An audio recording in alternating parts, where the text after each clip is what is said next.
warahmatullahi wabarakatuh. Apa kabar anak-anak hari ini? Kita akan belajar tentang materi baru, yaitu sistem peredaran darah pada manusia. Sebelum pelajaran kita mulai, marilah kita membaca basmalah bersama-sama. Bismillahirrahmanirrahim. Ada beberapa komponen yang termasuk dalam sistem peredaran darah pada manusia. Satu, ada darah, kemudian ada pembuluh darah, dan ada alat untuk memompa darah ke seluruh tubuh, yaitu jantung. Pada gambar terlihat ada pipa panjang yang berwarna merah, itulah yang namanya pembuluh darah. Di dalamnya mengalir sel darah dan plasma atau cairan darah. Kemudian ada alat di dalam rongga dada sebesar kepalan tangan kita, itulah yang namanya jantung. Darah pada manusia memiliki banyak sekali fungsi. Satu, untuk mengangkut oksigen dari paru-paru ke seluruh tubuh, kemudian mengangkut sari-sari makanan, mengangkut sisa hasil metabolisme, mengedarkan hormon untuk kinerja tubuh, kemudian mengatur pH dan suhu tubuh, dan dapat melawan penyakit karena mampu menghasilkan antibodi.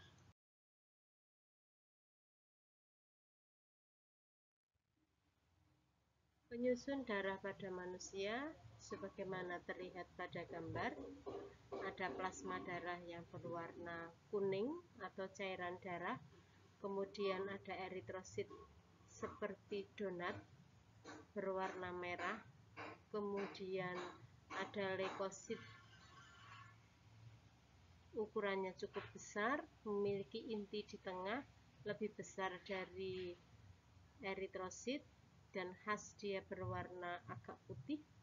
Kemudian ada trombosit atau platelet, bentuknya seperti bintang dan tidak teratur.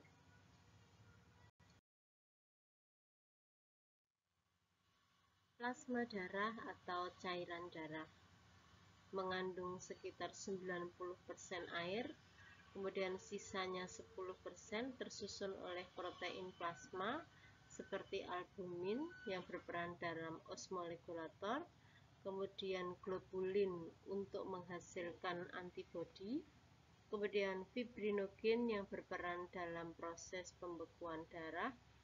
Mengandung antibodi adalah zat yang dihasilkan dari globulin, kemudian ada zat makanan dan mineral seperti glukosa, dan ada sisa metabolisme misalnya karbohidrat.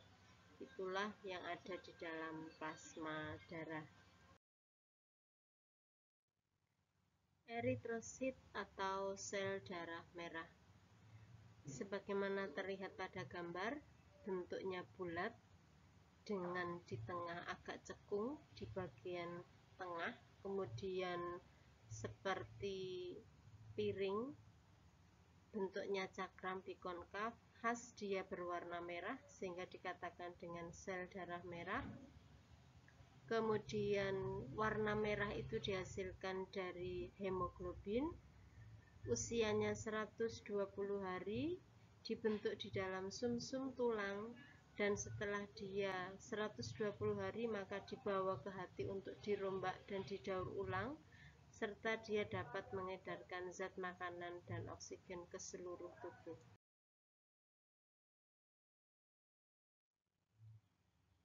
Leukosit atau sel darah putih, khas dia berwarna putih sebagaimana terlihat pada gambar. Bentuknya beragam, tidak seperti eritrosit tadi.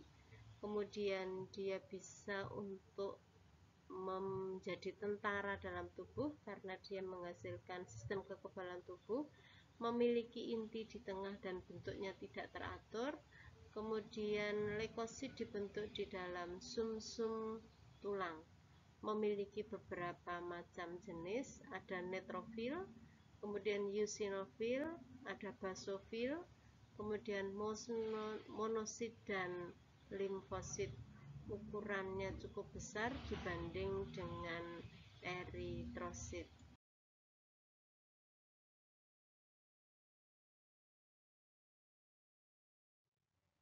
Jenis sel darah berikutnya adalah trombosit atau keping darah.